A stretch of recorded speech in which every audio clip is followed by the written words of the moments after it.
twasa fumfudza kuti fumfudza inoyera kuti mashizha iri kuita nyuwani pawo.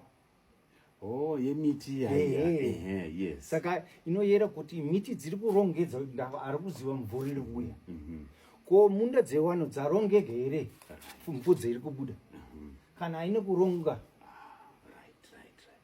Ndakubatai muri kuti imimi pfumvudza yemumunda tofanira kugadzira panoita pfumvudza yemiti. Saka pfumvudza yemiti painenge ichira ndo saini yekuti enda unogadzira munda. And kana pfumvudza rabuda manonoka manje muri kudzoka kufuta manje. Sando pakabva zita repfumvudza rotobva kumuti richiya kumunda. Handakuziva maenda ndakarasika. Saka kana munoona kana zita repfumvudza wacho chaichai ishona idipi shona. Yes. Wamwe wana hawaziwe wafana hawaziwe kuti pfumvudza inoyera chi. Saka ndipapa zita racho repfumvudza rakabva.